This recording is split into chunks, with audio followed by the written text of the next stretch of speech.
What is up, everyone? It is Christina here from the Pink Pixie Dust.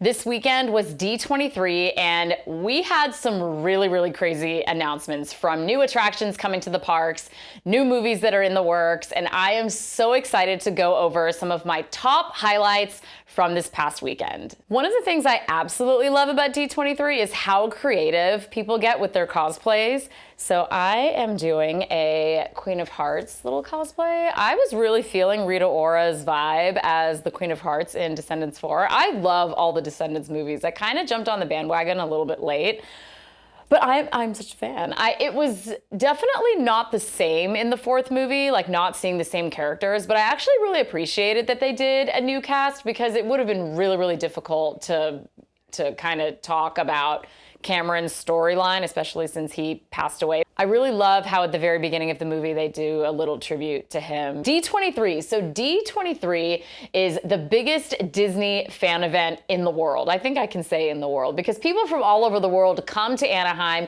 to experience D23. Disney does it every 2 years, and so they basically, over the last 2 years, they've taken an amalgamation of all of their updates from all of their movies, live action and animated, as well as new park attractions, new lands, new rides, and all kinds of new and exciting things that are coming to Disney that they want to share with their fan base. It's a 3-day event. The first day covers parks and attractions, the second day is movies, and then the third day is Disney Legends. So it's basically a class of people that have just made really great contributions to Disney as a company, and James Cameron was actually on that list. I wonder why, because of his amazing Avatar movies, which they announced the third installment of the Avatar movies, which I'm going to get into when we talk about movies, but let's hop right into it. So from the very beginning of the conference, this was so cute. So basically, Patrick Warburton, you know how he does his Soarin' Over California intro?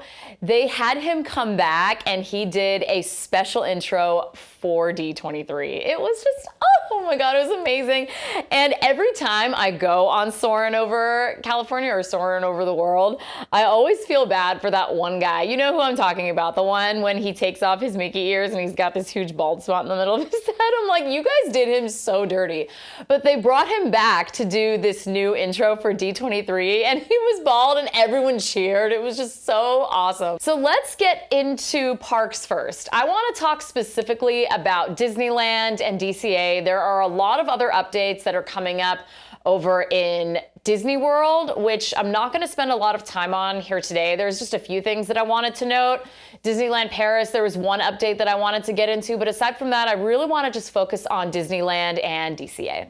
The biggest question we all have here in California is, when is Tiana's Bayou Adventure coming out? We finally have a date. It is opening on November 15th, 2024. We are excited. We are ready. I know that there were some mixed things about Tiana's Bayou Adventure over in Walt Disney World, where people were saying that it was just purely cosmetic and they weren't happy with it, and cast members said that it wasn't great. But hey, I need to experience the ride for myself, and then I will let you know what I think. Splash Mountain closed on May 31st, 2023. So by the time Tiana's Bayou Adventure opens, it will have been almost a year and a half. So trust that we are ready. We are ready for her. I just want to experience grabbing my beignets and then heading over, waiting in line, going down that boat ride. I loved Splash Mountain. Like, I love that ride. Just that last drop, I die every single time. I remember the very first time I went on it as like an older kid, and I screamed my freaking face off. And you know that feeling when you're like going down too, like it literally feels like all your insides are being like left behind. You're having like this out of body experience where you're just like, oh. So November 15th, Tiana's Bayou Adventure. We'll be there. The next really big attraction is coming in 2025, and I am so excited about this. Disney Imagineering has been playing with the idea of creating a Walt Disney audio animatronic for a very long time. So in 1964, when Abraham Lincoln was created for the World Fair in New York, Walt Disney was the first person to create this technology called audio animatronic, which basically gives audio to an animatronic figure. Over the course of the years, Imagineers have wanted to do the same thing and replicate that same technology, but obviously make it as lifelike as possible. And thankfully, with technology being where it is today, with AI and with all kinds of other amazing things that I don't know because I'm not a tech person, we are able to create an amazing Walt Disney where it just feels like you're dropping by his office. And so Disney Imagineers have been spending countless hours just researching and watching a bunch of Walt Disney speeches to really just get all of the nuances of Walt's mannerisms, the way he speaks, the types of things that he would say, so that someone who's coming to the parks would really believe that that is Walt Disney.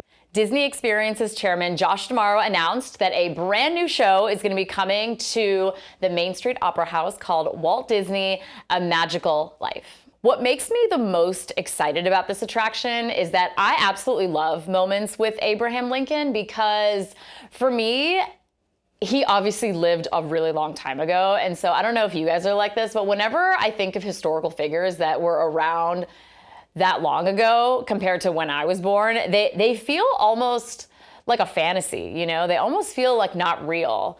Like, he's about as real to me as a dinosaur, right? Just because there's nothing tangible. I've never seen his gravestone. Actually, no, that's not true. When I was in 5th grade, I definitely saw his gravestone, but still, like, there's nothing. And then there's no movies or anything where he like left a actual tangible legacy. There's nothing tangible. All we know is what we've heard in storybooks and pictures, and then the Lincoln Memorial in DC, and that's about it.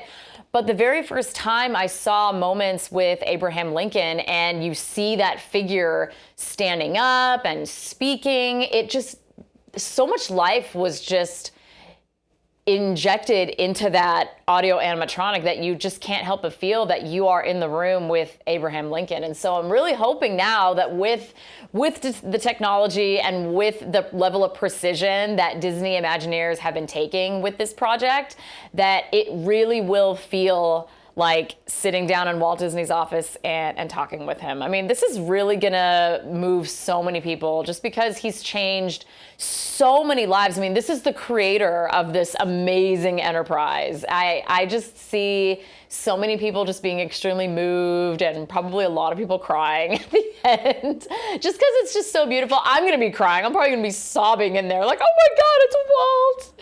But I couldn't be more excited about this attraction. So it's coming next year. So it's definitely in the works right now. They haven't announced a date yet, just that it's gonna be coming next year. Next year is also going to be Disneyland's 70th birthday. So we can expect a lot of fun celebrations next year to celebrate the big 7-0. I imagine it's gonna be something similar to the Disney 100. Obviously not like that big because that was a centennial, but it's still a pretty substantial birthday. Honestly, I'm not too jazzed with the signage. It kind of reminds me of the New Year's merch for this year. You guys don't know what I'm talking about? It's just like really cartoony. It looks like very summery and it's not very flattering. I am just not a fan, but hey, I mean, who am I? I'm not a design person. I just have an opinion.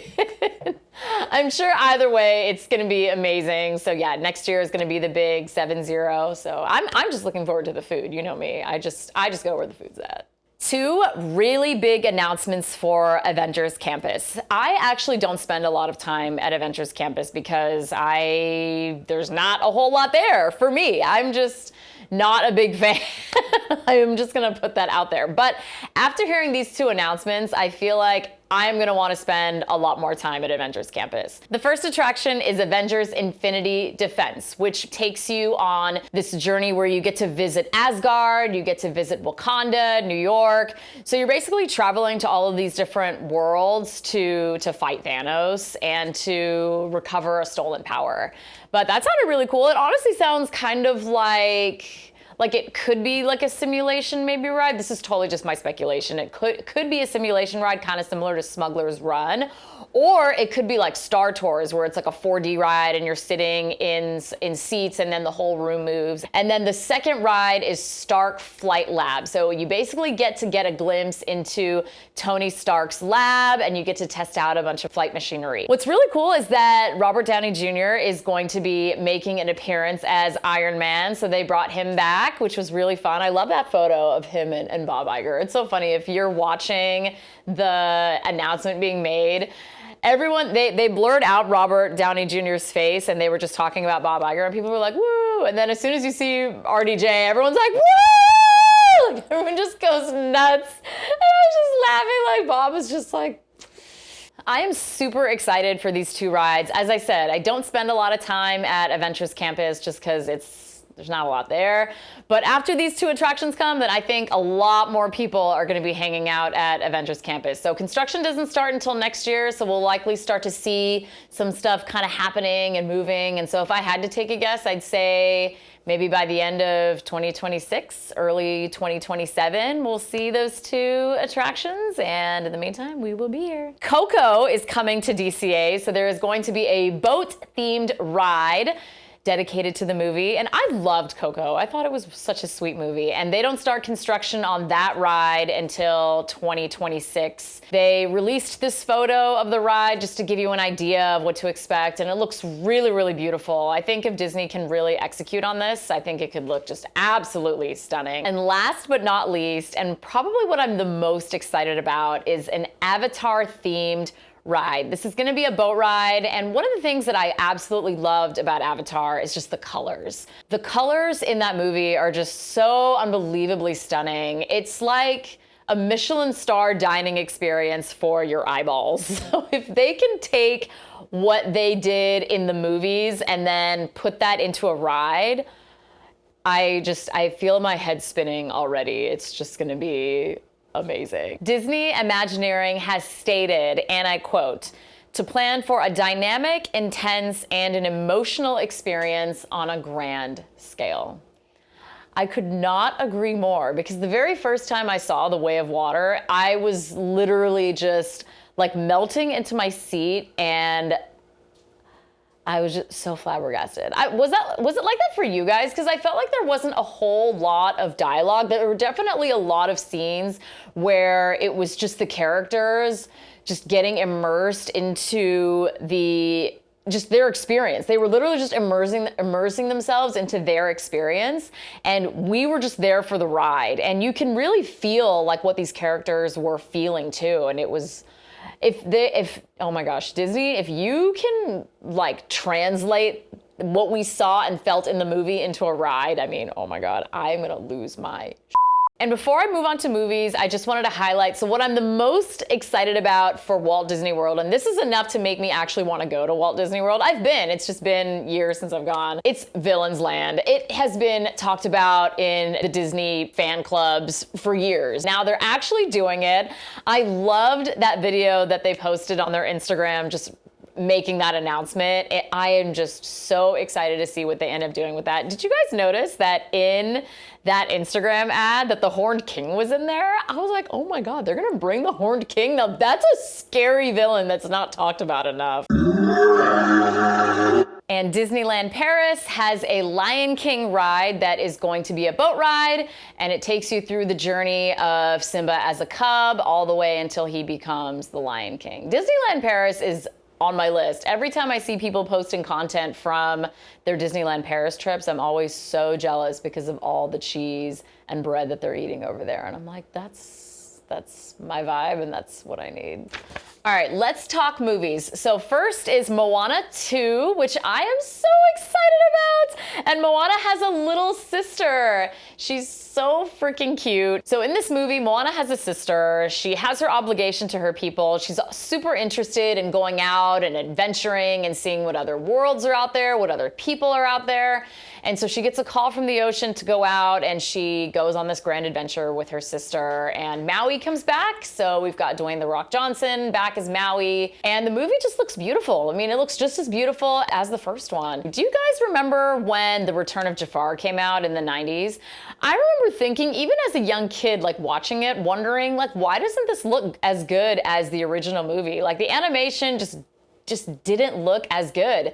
If you ever saw the Aladdin TV series, Return of Jafar looked a lot like that, you know, just like cheap animation, and just, it didn't look as like grand and majestic as the original movie. And I think that was just a thing that Disney was doing, because Aladdin was like that, The Little Mermaid 2 was like that. Lion King 2 looked okay, but it still wasn't anywhere near as good as the first one.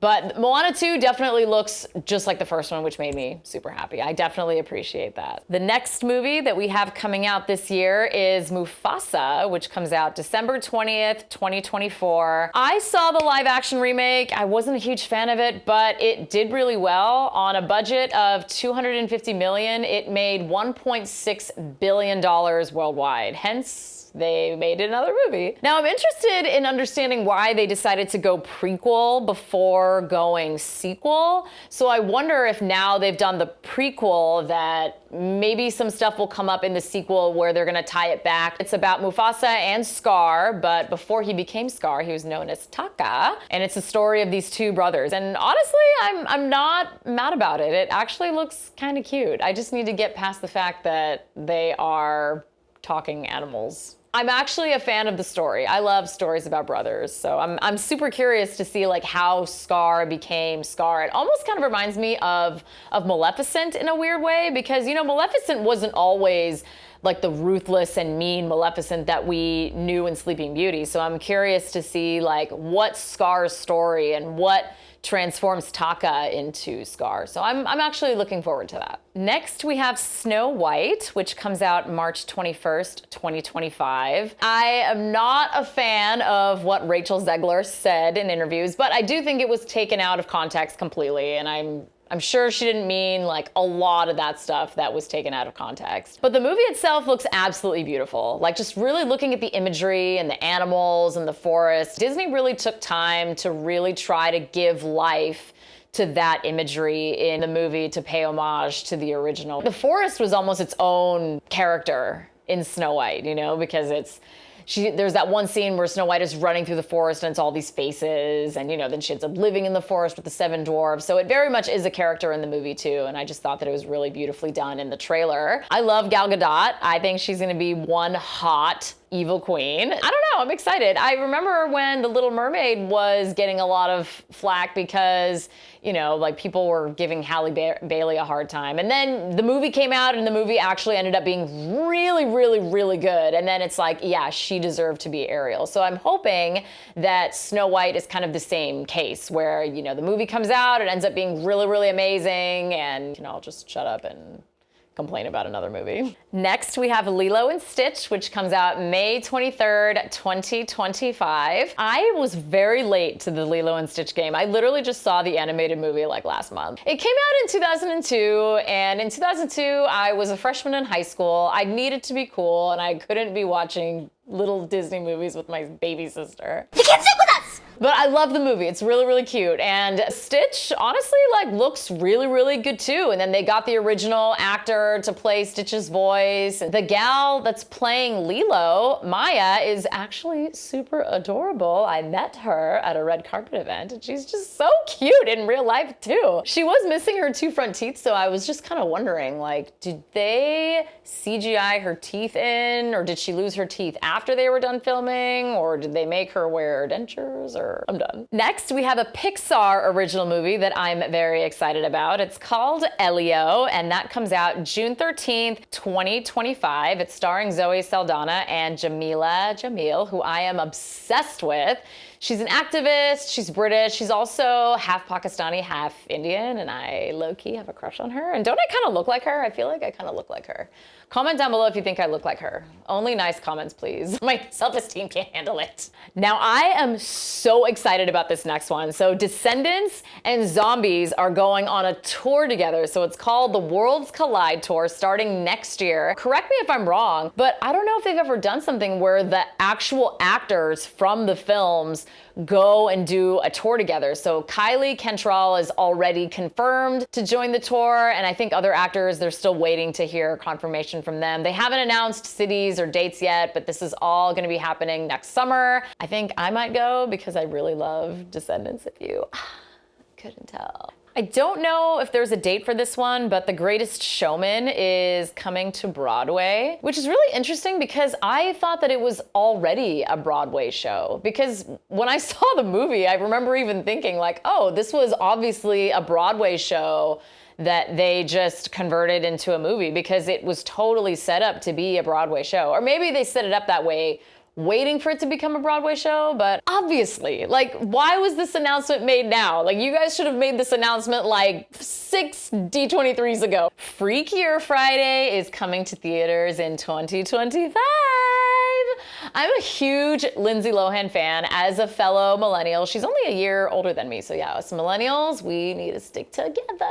I just loved her in Parent Trap, in Freaky Friday, in Mean Girls. Like, Lindsay Lohan, like, you have my heart, and I am just so excited to see her back in action and just doing her thing. I think we can expect to see a lot more out of her. Another movie I'm really excited about is Dream Productions. So this is a spinoff from Inside Out 1 and 2, where we focus on the dream productions inside Riley's mind. So we basically see all the dreams that Riley has. So this is going straight to Disney Plus, which I thought was interesting because Disney is so good at diversifying where their movies are available. So some come in theaters, some come straight to streaming. I think that's smart because they definitely know their audience and where their audience likes to get their content. So yeah, good, well played, Disney. On October 10th, 2025, we have Tron Ares. So this is the third Tron installment, which I'm really stoked about because Jeff Bridges is going to be in it. And I'm a huge Big Lebowski fan and obviously Tron fan because he was the original. That's coming out. I know that 9 Inch Nails is going to be doing the music, and a lot of people are saying like, oh, well, Daft Punk was the best, but hey, like, give them a chance. And I'm sure 9 Inch Nails knows that they have big shoes to fill, but I'm really excited. I'm sure the movie is, the music and the movie are both gonna slay. I mean, have you heard 9 Inch Nails? Their music is.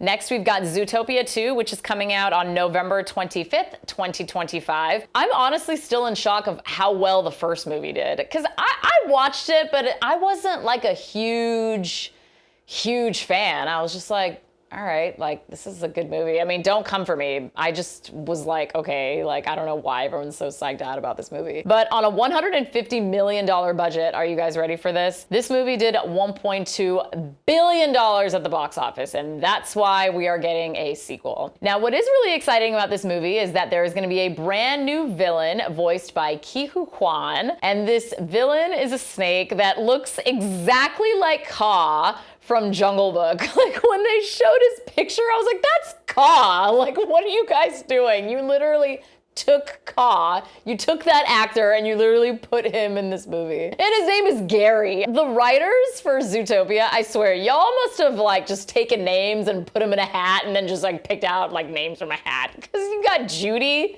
Nick, Gary. Who's the next villain, Brian? Now looking out to the horizon. Now I understand why Disney called this Horizon, because we are looking into the horizon. Toy Story 5, which comes out June 19th, 2026. We didn't get a lot here. We obviously know that we're getting a lot of the same characters. We got Woody coming back, Jessie, Buzz, obviously. So what I thought was interesting is that we are in Bonnie's room, and so the premise is that a toy's biggest threat is technology, which is so true, especially these days. You see kids that are playing with their phones instead of being interested in the toys right in front of them. I see it at the parks all the time. It is crazy. But what I thought was weird is that if you recall in Toy Story 4, Woody doesn't come back with the rest of the toys. Buzz goes back to be with Bonnie, Andy's sister. I imagine what probably ends up happening is Buzz realizes that there's a problem, and then he's like, we need Woody. So then he comes, gets Woody, comes back, and now they have this big adventure. I love Toy Story. I love all the movies. I have no complaints about any of them. As long as you keep bringing back the original characters, then I will be one happy camper. And what I'm really excited about is Avatar. And James Cameron finally announced the name of the new Avatar movie, which is Fire and Ash. And so what he was saying in D23 is that we're about to experience a whole new side of Pandora. We already saw the water people, and we saw Jake and his family just get immersed into that world of water. Now they're going to be taking into another element, fire, and we're going to see a totally different side of the people of Pandora. I'm so curious to see how they get immersed into fire. And you don't really need words. You can elicit emotion just by seeing certain images. And just with the colors from the other two movies, I just am envisioning something really, really cool for Fire. I mean, maybe there's like a lot of reds, but obviously like magentas and oranges, kind of like this signage from Horizon. Like I could totally see it being something kind of like this, like maybe not so much of the purple, but yeah, like hot pinks, like orange and red, where it's just like sexy, you know? Like I could see that. Frozen 3 was supposed to come out in 2026, but it's been pushed back to November 27th, 2027. Big reason for that is they've decided to break up the movie into two movies. So we are promised a Frozen 3, which will come out in 2027, and then after that, Frozen 4. Well, all we have is concept art, so we don't really know story-wise what it's gonna be about, but I imagine it's gonna have something to do with Elsa and Anna going on another grand adventure. I'm not a big Frozen person, but I love the music and I love the characters, so, you know, no hate here. And last but not least, Incredibles 3. There's a movie coming out in 2027 and that's all we need to know. That's fine. I mean, 2027 is literally on the horizon. I can't even keep track of what I ate for breakfast, so that's fine. That's all I got for you guys.